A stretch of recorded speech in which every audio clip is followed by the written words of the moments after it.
you're going to find some really crude 5000 BC stone artifacts, but 4500 to 3100 BC, kind of that pre-dynastic time period, is where a lot of these come from. And from that time period, what are the tools that we have evidence for? Yeah, I mean, it's garbage. It's like, you're talking about like, and this is the part where I don't want to like, I think very highly of our ancestors, right? And this is the part where the detractors are always like, oh, they just think our ancestors are idiots, or but they didn't have tools that were capable of doing this. So when you look at the tools in the archaeological record, I mean, you're talking about like flint chisels, you're talking about copper chisels, you're talking about just pounding stones. Pounding stones, exactly. Sticks, Right. Sticks with where you attach a rock to the bottom of the stick and you stick it inside of this thing and you twist it around. Right. And that's how supposedly you get wall thickness that's perfectly the exact same thickness on this side of the artifact as on this side of the artifact. Right. I mean, to a hundredth of a millimeter. Right. I mean, and you can't do that by just like turning a stick in here. Right. But that's the tools that exist in the archaeological record from this time period. Mm-hmm. It's a time period that we know almost nothing about.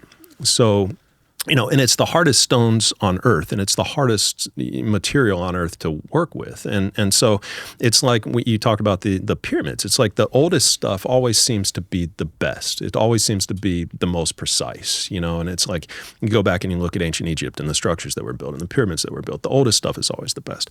What's similar with these objects, and it's like, to not have, it's just a huge question mark to not have any tools that are capable of producing something like this. And yet here they are. Here's the artifacts. And going back to pre-dynastic times, Egypt wasn't even united. It was Upper Egypt and Lower Egypt were two completely separate areas until Scorpion King came along in 3200, 3100 BC, killed the king and united Upper and Lower Egypt, and then they had this glory. This is the story, from the establishment, that they had this like incredible couple of 1,000-year run of pyramid building and creating all these incredible ancient structures. So at this time period, in the pre-dynastic time period, it was literally, I mean, you're talking like just, very primitive people, very primitive tools. That's the story that we're given. So if we wanted to, could we recreate a granite vase that's as precise as that one today? I think so. You think so? Yeah, I do think so. Yeah. How would we do it? With a 5-axis mill, with like a very sophisticated lathe, and you would probably design it on a computer. You would just could it be done by hand? I'm going to say no. I'm going to say that we couldn't today create one of the precision artifacts by hand. But we would need very expensive machines Correct. and computer Correct. programs and Correct. stuff to create that. It's not like a hobbyist couldn't do this. Correct. Yeah, a couple $100,000. You're talking about machines that cost that much, and there's probably companies that you could hire to do this. I haven't seen any, and this is part of the issue. Like if people can do it and people can make these, and it's so cheap and so easy, because I've seen some debunking videos that's like there's a company in China that can just go make one of these for like $50.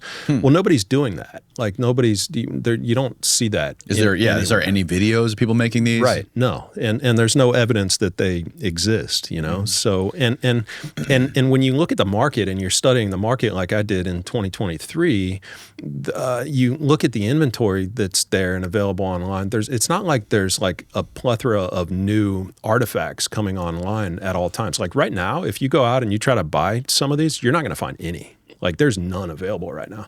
And if it was that easy to produce these and to make them fake and cheap and easy, and the dealers were like all like criminals, then you would see these all over the place. Like you would be able to buy them from anybody, anywhere, right. Because they could make a tremendous markup. But we don't see that.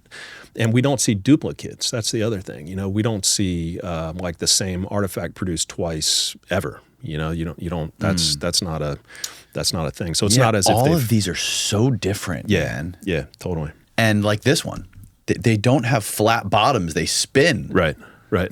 So if you're making a vase, right? You think nowadays if you make a vase, it's like to hold something in it, right? Yeah. Flowers or a decorative piece that sits on a table. Right. But if this is a decorative piece that's meant to sit on a table, why wouldn't you make a flat bottom? Why do these all have these rounded, curved bottoms to them? Right. They don't, like, they wobble, right? Like that one right there. Yeah. Or this one right here. Yeah, all these spin. Yeah, I mean, obviously all the round bottoms spin, but like even like this one, like does not look like it should be able to spin, right? Right. But I mean, most of them do. They intentionally rounded the bottom. God, this thing's heavy. Yeah, it's a big piece of granite. Yeah. And it's like why would you intentionally round the corners off of the bottom to like maximize or minimize friction? I mean, why would you want it to be wobbly and to be able to tip over? Now, I mean, I think if you ask like a historian or someone or one of the debunker channels, they're going to be like, well, it's they kept them in sand. They kept them. They wanted to be sand. Yeah, I don't know, man. Oh, they said that. Okay, I see what you're saying. Yeah, like in their houses or whatever. But even that big one, that massive granite one over there, that's gonna. This one? Yeah, that's gonna spin. That's got a round bottom. Yeah, it's heavy. Oh yeah. Yeah, it's. Well, my table's kind of messed up. Yeah. But yeah, it's crazy. Like you see it on. Look at that. Yeah. Right. Huh. Yeah, if you put these on like a flat granite table and you spin them, I bet. all day. Like check out this guy, this Brescia guy. And like, so if you're making modern reproductions, these are the kinds of things that like people today, like if you're making these, they wouldn't know that, like people wouldn't, I don't know. There's just too many, there's a lot of reasons to think that these are, and when you look at them, I mean, these things have got some age to them, man. Like, oh my God, yeah. Right? I mean, it's different when you like. We're holding 1,000-year-old relics made by people that existed thousands of years ago. Right. Yeah, it's pretty crazy. It's one of the coolest things. They're out like, there. yeah, they're like little time machines, man. Yeah, totally. And they all have a different story. And that's the thing. Like you, I mean, there's a possibility. I think there's 3 possibilities for each and every one of these that exist in the world, right? And the possibilities of when they were made. And you could say, just starting in the present day and going back in time, you could say, okay, they were either made in modern times as a forgery, as a fake, or they were made by the ancient Egyptians, or they were made by some precursor civilization, like some lost civilization. Mm-hmm. Yeah. There's actually, I mean, there's some good arguments for that. Like there's some really good, like, I mean, Ben Van Kerkwijk does a great job, kind of pushing that, like, putting that idea forward.